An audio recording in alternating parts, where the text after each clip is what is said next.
আমি অ্যাডভোকেট সাইকুল ইসলাম শিকদার, ঢাকা জজ কোর্ট। আমরা আজকে জানতে পেরেছি যে সাবেক কুখ্যাত বিচারপতি খায়রুল হককে গ্রেপ্তার করা হয়েছে।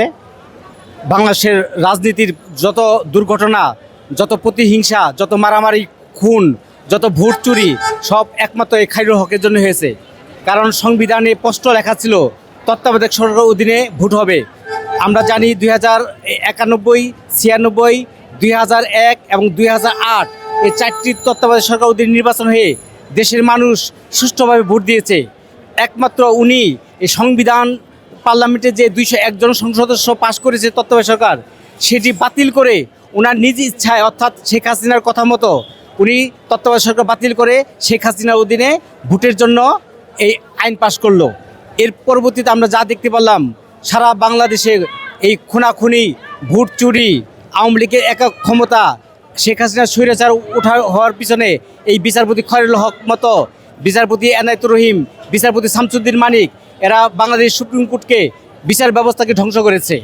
বর্তমান যে আবার তত্ত্বাবধায়ক সরকার ফেরত আসছে, আমরা চাই এই খায়রুল হকের মতো যত কুখ্যাত বিচারপতি আছে তাদেরকে আইনের আওতা আনে বিচার করা হোক। কারণ দেশের যত মারামারি, খুনাখুনি, বিশৃঙ্খলা রেখেছে একমাত্র ওনার একটা রায়ের কারণে হয়েছে। বর্তমান তত্ত্বাবধায়ক সরকার আবার ফেরত আসছে। আমরা এই তত্ত্বাবধায়ক সরকারের আগামী ভোটের প্রত্যাশা করছি এবং খায়রুল হকের বিচার চাচ্ছি।